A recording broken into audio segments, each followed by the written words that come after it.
Mi nombre es Robert Mitchell. Tengo 57 años y fui coordinador de búsqueda y rescate en el norte de California durante uno de los periodos más oscuros de la historia de nuestro estado, cuando un pie grande me guió hasta una cueva que contenía las pertenencias de 12 niños desaparecidos en el verano de 1974. Me di cuenta de que estas criaturas no eran los monstruos que creíamos estaban intentando ayudarnos. Lo que descubrí en aquellos bosques cambió todo lo que creía sobre las desapariciones que habían atormentado a nuestra comunidad durante años. Esta es la historia que he mantenido en secreto durante décadas, pero es hora de que salga a la luz la verdad. Se suponía que el verano de 1974 sería como cualquier otro en el condado de Humboldt, California. Los bosques de secuoyas se extendían hasta el infinito. Los turistas acudían en masa para ver los árboles gigantes, y los lugareños se dedicaban a sus negocios en los pequeños pueblos madereros repartidos por la región. Pero aquel verano se convirtió en una pesadilla que nuestra comunidad jamás olvidaría. Comenzó el 3 de junio, cuando Jenny Patterson, de 8 años, desapareció del campamento de su familia en el Parque Estatal Prairie Creek Redwoods. Sus padres estaban preparando la cena mientras Jenny y su hermano Danny, de 10 años, jugaban cerca de la tienda, a la vista. Su madre, Susan, se dio la vuelta quizás 2 minutos para coger algo del coche familiar y cuando miró hacia atrás, Jenny ya no estaba. Danny dijo que su hermana había estado allí un momento y al siguiente ya no. Ni un grito, ni una lucha, ni un sonido. Simplemente desaparecida, como si la hubieran arrancado de la existencia. La búsqueda comenzó de inmediato. Como coordinador local de búsqueda y rescate, reuní a todos los voluntarios disponibles en cuestión de horas. Al anochecer teníamos 70 personas peinando el bosque. Guardabosques, policías, bomberos voluntarios, excursionistas experimentados, incluso leñadores locales que conocían esos bosques mejor que nadie. Buscamos en círculos concéntricos desde el campamento, usamos perros rastreadores, la llamamos hasta que se nos roncaron las voces. No encontramos nada, ni una huella, ni un trozo de ropa rota, ni un solo pelo, ni rastro alguno de Jenny Patterson. Era como si se hubiera evaporado entre las antiguas secuoyas. Sus padres estaban devastados, completamente destrozados. La mirada en los ojos de Susan Patterson me atormentó durante semanas. 2 semanas después, el 17 de junio, volvió a ocurrir. Marcus Duca, de 12 años, desapareció de un campamento de Boy Scouts cerca de Oric. Había ido a recoger leña con otros 3 scouts. Se había mantenido a gritos de distancia del campamento y nunca volvió. Los otros chicos dijeron que lo habían oído gritar, que había encontrado una buena rama caída, y luego, silencio. Cuando fueron a ver qué pasaba 30 segundos después, él había desaparecido. Al final de julio, 5 niños habían desaparecido de varios lugares del condado de Humboldt. Todos con edades comprendidas entre los 7 y los 13 años. Todos secuestrados a plena luz del día o al atardecer. Todos sin testigos, sin sonidos de lucha, sin dejar rastro. El FBI se involucró. La policía estatal inundó la zona. Equipos de noticias de San Francisco y Los Ángeles descendieron sobre nuestros tranquilos pueblos. Los padres dejaron de dejar jugar a sus hijos en la calle. Los campings quedaron vacíos. El turismo murió de la noche a la mañana y una oscura nube de miedo se cernió sobre el norte de California, como la niebla que llegaba del Pacífico. Trabajaba 20 horas al día coordinando grupos de búsqueda, investigando pistas que no llevaban a ninguna parte, entrevistando a testigos que no tenían nada útil que decirnos. La presión era aplastante. Cada día sin respuestas, cada búsqueda que terminaba en vacío se sentía como un fracaso personal. Mi esposa Margaret apenas me vio aquel verano. Cuando volvía a casa, a nuestra pequeña casa en Arcata, me desplomaba en la cama unas horas antes de volver a salir. Las teorías se multiplicaban. Un depredador en serie, decía la gente. Una red de secuestros. Actividades de sectas. Había rumores de comunas escondidas en lo profundo de los bosques. También oí las teorías del pie grande.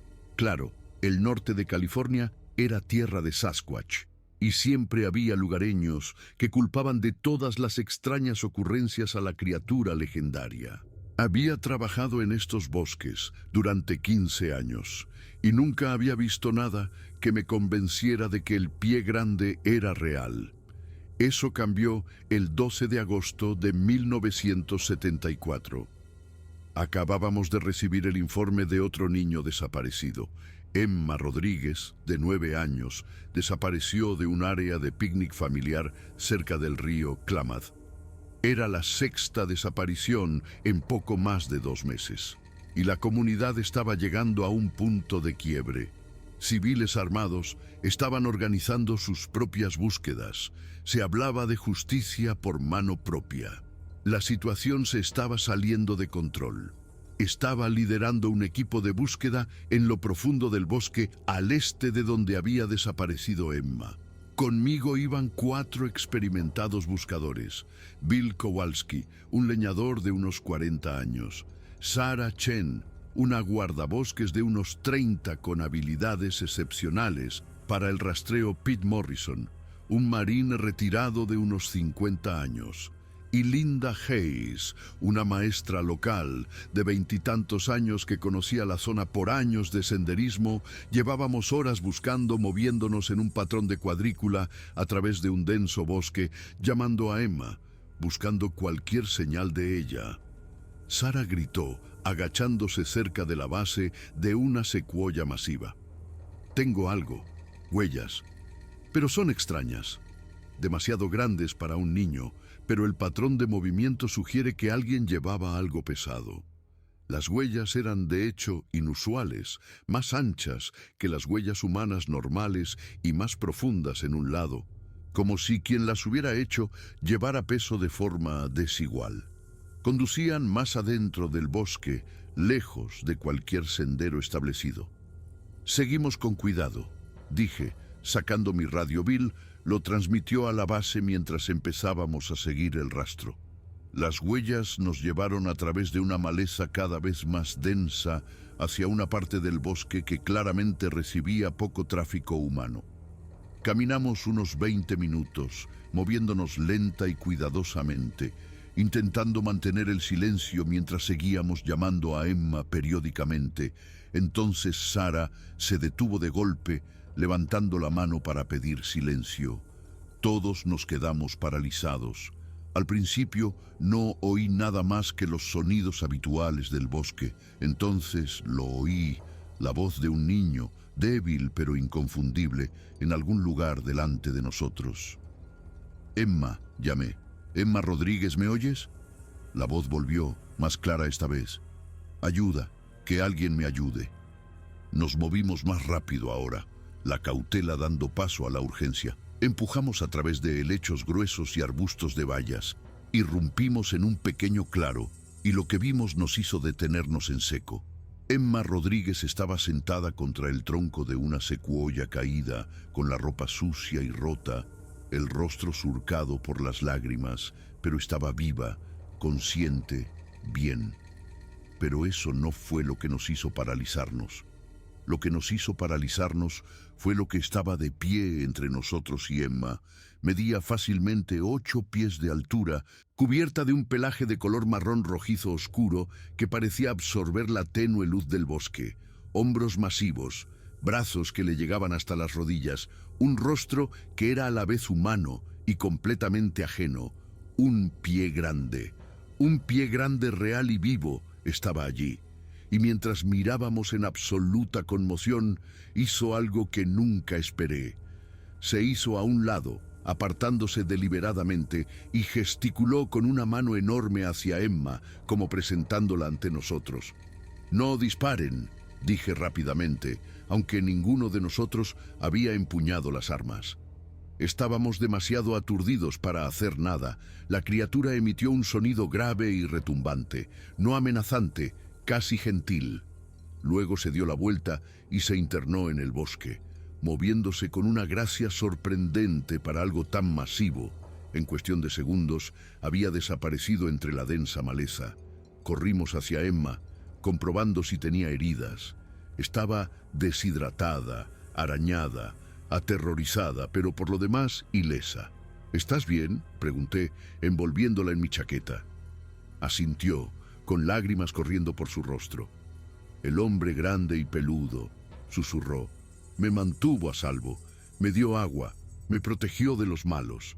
¿Qué malos hombres?, preguntó Pete, inmediatamente alerta. Emma señaló más adentro del bosque. Los que nos llevaron. Hay más niños. El hombre grande y peludo me enseñó dónde están. Se me heló la sangre. ¿Cuántos niños más, Emma? Extendió ambas manos, con los dedos extendidos. Tantos, quizás más. En una cueva, el hombre grande y peludo me alejó de los malos, pero los otros niños siguen allí.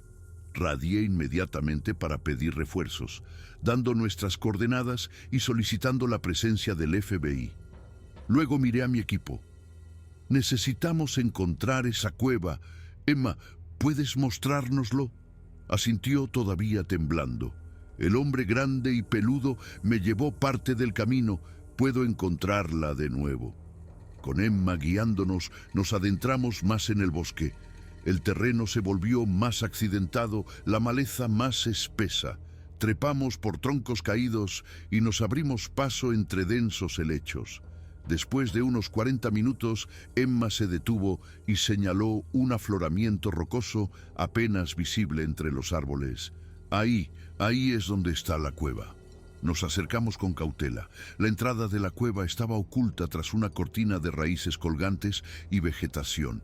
Era lo suficientemente grande como para que una persona entrara, pero nunca la verías, a menos que supieras exactamente dónde buscar. Saqué mi linterna y barrí el haz de luz al interior. La cueva se extendía unos 20 pies hacia atrás, y mi corazón casi se detuvo ante lo que vi.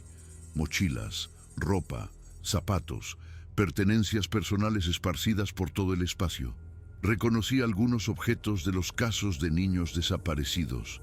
La mochila rosa de Jenny Patterson con el parche de unicornio. El manual de Boy Scout de Marcus Duca. Una gorra de béisbol que pertenecía a otro niño desaparecido. Era esto, aquí es donde los habían retenido. Pero la cueva estaba vacía ahora.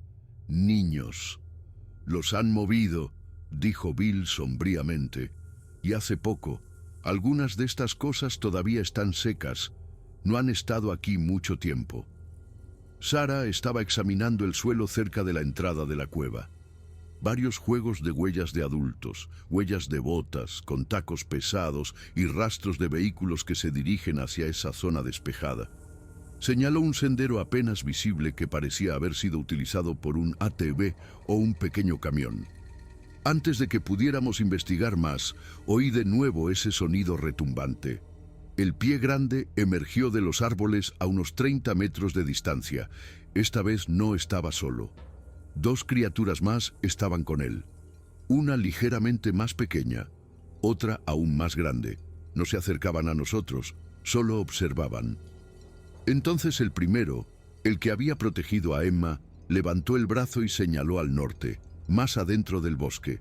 Volvió a emitir ese sonido retumbante, esta vez más insistente. «Creo que quiere que lo sigamos», dijo Sarah en voz baja. «Está intentando mostrarnos algo más». Les seguimos a distancia, manteniendo contacto visual con las criaturas, pero manteniendo nuestro espacio.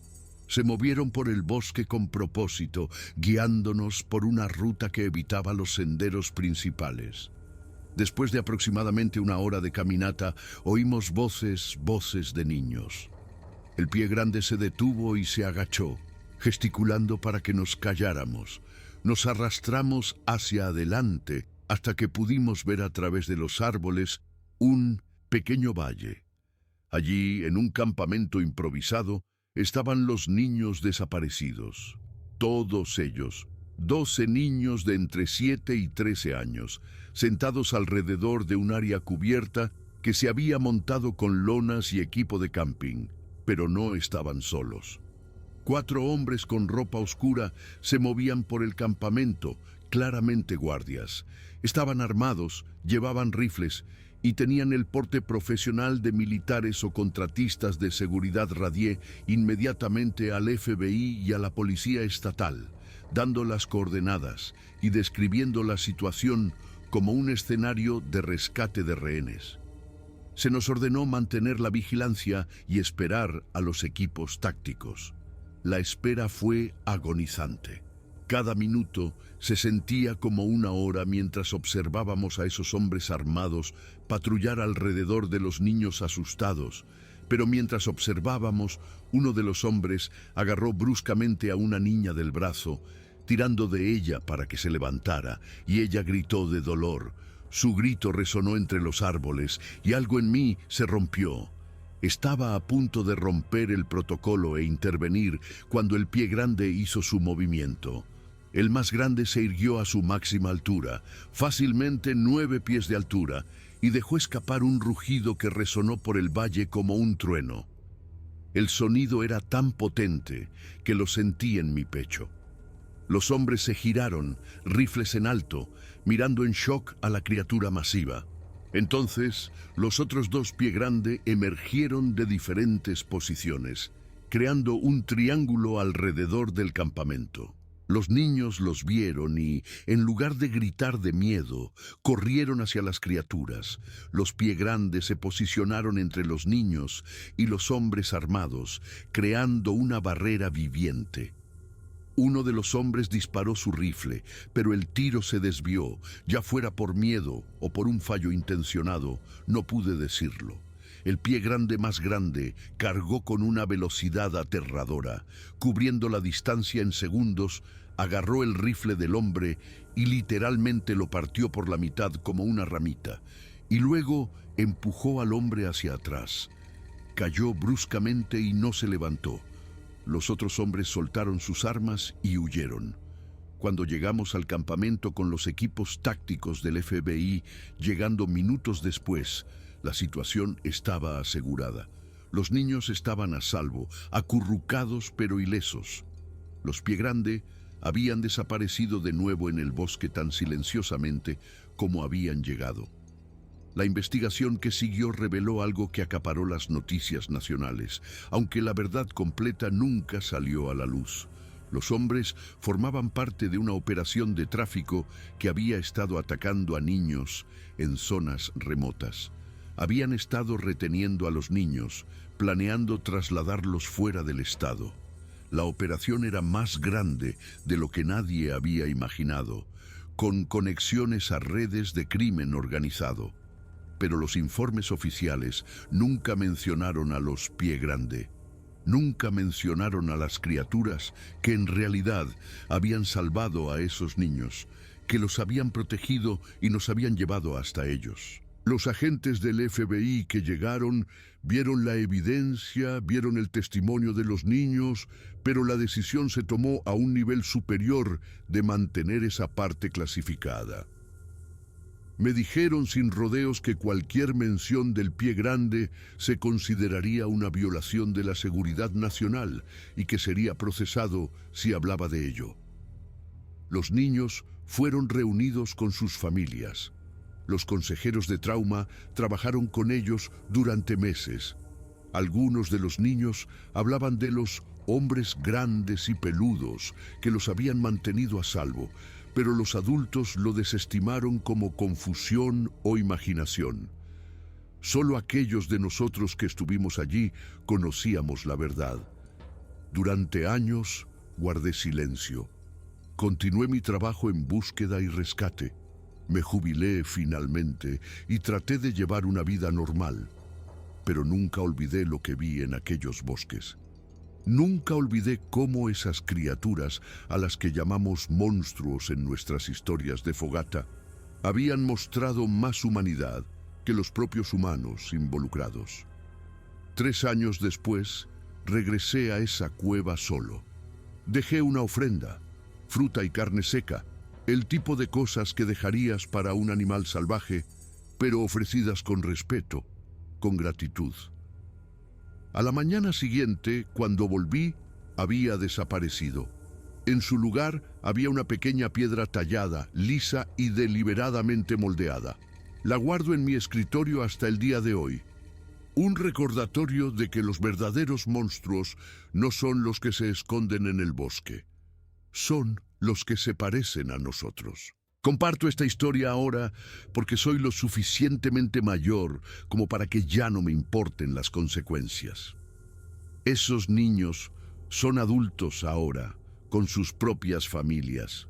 El mundo ha cambiado y tal vez, solo tal vez, es hora de que dejemos de ver todo lo desconocido como algo a lo que temer o destruir.